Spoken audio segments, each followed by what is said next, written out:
Salut et bienvenue à tous, n'oubliez pas de vous abonner. Dieudonné Essomba était sur Equinox TV. Ce dimanche il est revenu sur la gouvernance politique du pays.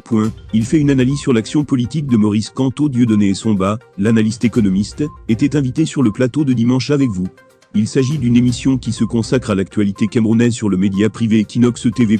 L'économiste, comme toujours, n'a pas mâché ses mots, en ce qui concerne la mauvaise gestion de l'État camerounais. Un fait qu'il a tenu à dénoncer tout au long de l'émission de ce dimanche 27 mars. Dans un premier temps, il s'est intéressé à la gouvernance de Paul Biya, avec sa stratégie à tout faire au même moment.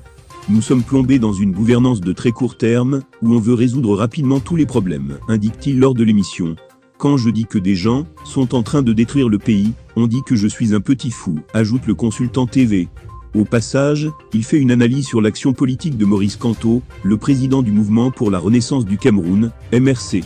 Finalement, le régime a donné à Kamto l'image d'une mascotte tribale. Lui-même n'a pas su éviter cela. Je regrette que Kamto n'ait pas su bien s'entourer. Kamto a laissé prospérer un groupe d'individus extrêmement communautarisés, agressifs et sans mesure, en oubliant même les données fondamentales du problème du pouvoir au Cameroun. Je leur ai dit, MRC, NDLR, que vous allez vous épuiser et détruire toutes vos perspectives, a-t-il conclu. Agression de Steve Fa. Maurice Kamto innocente. Là-bas, l'influenceur Steve Fa a été violemment agressé en Belgique. Une agression qui a suscité la désapprobation de plusieurs internautes et des hommes politiques. Parmi eux, Maurice Kamto, le leader du MRC.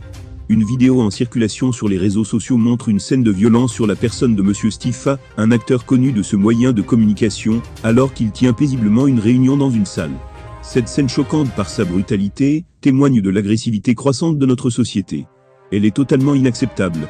Je condamne fermement, une fois de plus, une telle violence contre un paisible citoyen, et adresse à Monsieur Fa, au nom du mouvement pour la renaissance du Cameroun, MRC, et en nom propre, notre message de compassion, et nos vœux de prompt rétablissement au cas où il aurait été blessé.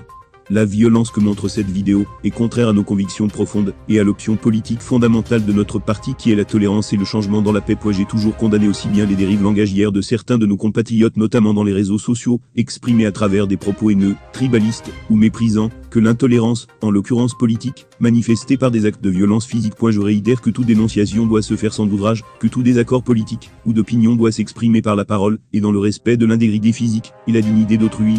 Tout auteur d'acte de violence sur un citoyen pacifique, qu'il soit membre ou non du mouvement pour la renaissance du Cameroun, est indigne de la résistance nationale et ne saurait agir en mon nom ni à celui de notre parti, le MRC, a écrit Maurice Kamto. Seulement tout au long de sa dénonciation, le leader du MRC n'a pas pointé du doigt la brigade anti-Sardinard accusée d'avoir fomenté l'agression de l'influenceur. Une situation qui fait aussi des vagues, puisque certains estiment que Maurice Kamto, qui est soutenu par ce mouvement, ne jamais condamné ces dérives.